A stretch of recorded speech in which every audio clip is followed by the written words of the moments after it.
ভূতনির বন্যা কবলিত মানুষের পাশে বিভিন্ন সংস্থার সদস্যরা। মালদার মানিকচকের ভূতনির উত্তর ও দক্ষিণ চণ্ডীপুর, হিরানন্দপুর তিনটি অঞ্চল বন্যা কবলিত। এই বন্যা কবলিত মানুষের মুখে অন্ন তুলে দেওয়ার প্রয়াস Lions Club of Malda smile ও বিএম ফাউন্ডেশন, এই দুই স্বেচ্ছাসেবী সংগঠনের পক্ষ থেকে। বানভাসী পরিবারের হাতে শুকনো খাদ্য সামগ্রী ও রেশন সামগ্রী তুলে দেওয়া হলো। মানিকচকের মথুরাপুর এলাকার ভূতনি ব্রিজ সংলগ্ন এলাকা থেকে নৌকা করে খাদ্য রেশন সামগ্রী নিয়ে এই সদস্যরা ভূতনির প্রত্যন্ত এলাকায় যায়। Malda lions lion heritage smile Roni Ghosh ও বিএম ফাউন্ডেশনের সদস্যা মৌসুমী চক্রবর্তী বলেন, ভূতনির বানভাসী মানুষেরা খুব অসহায়, তাদের সমস্যা অনেক। আমরা এই এলাকার পরিবারগুলির হাতে খাদ্য সামগ্রী, রেশন সামগ্রী পৌঁছে দিলাম। তাদের আরও ত্রাণ প্রয়োজন।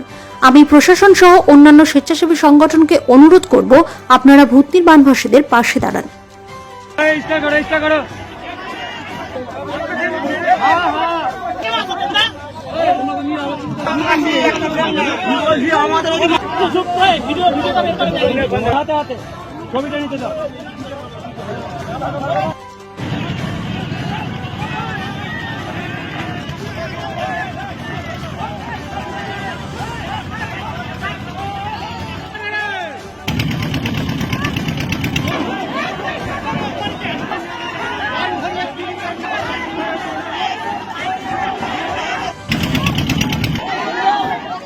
আমরা ভূতনিতে এই বন্যার যে ভয়াবহ অবস্থা সেটা আমাদের ভিডিওগুলোতে দেখতে পারবেন। আমরা ত্রাণ দিতে এসেছি মালদা থেকে।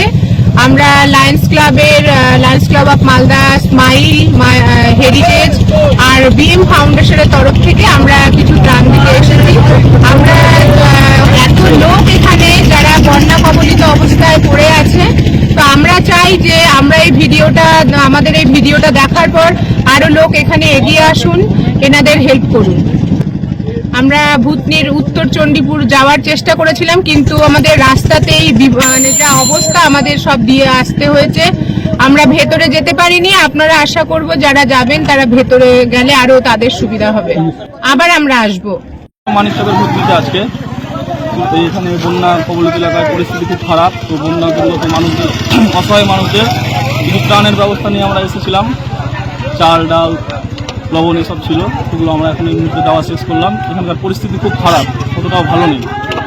না, এটা বড় কিছু ভাবতে হবে, এরপর অবশ্যই আসবো, কিন্তু এইভাবে দিয়ে হচ্ছে না। একটু প্রশাসনিকভাবে সংগঠন করে কিছু কিছু জায়গায় রিপিট যাচ্ছে ত্রাণ, কিছু কিছু জায়গায় যাচ্ছে না।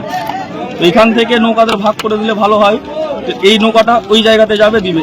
নৌকা যে বেরাবে তাকে আবার এখান থেকে ঠিক করে দেওয়া হবে। এখানে একটা ইউনিয়ন তৈরি করে, এই নৌকাটা ওই জায়গায় গেল, তো আর একটা নৌকা যেন ওই জায়গায় না যায়, অন্য একটা জায়গায় গিয়ে পৌঁছায়, তাহলে সবার মধ্যে পৌঁছাবে। না হলে কি হচ্ছে, সামনে যে পাচ্ছে ওর কাছে গেল, ওখানে লুটপাট করে নিল, চলে আসলো। আবার পরের যে নৌকাটা যাবে আবার ওখানে গিয়ে দাঁড়াচ্ছে।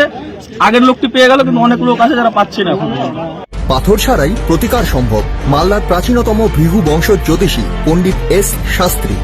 দাম্পত্য সমস্যা, বিবাহে বাধা, ব্যবসায় অবনতি, পরীক্ষায় অকৃতকার্যতা, ভাগ্য গণনা, গোষ্ঠী বিচার, ঠিকুচি গোষ্ঠী এবং মৃত্যু ছাড়া সকল সমস্যার সমাধানের জন্য যোগাযোগ করুন জগদম্বা জ্যোতিষ কেন্দ্র, বিবেকানন্দ স্কুলের পাশে, মালদা। মোবাইল 09730278832 অথবা 09332056956।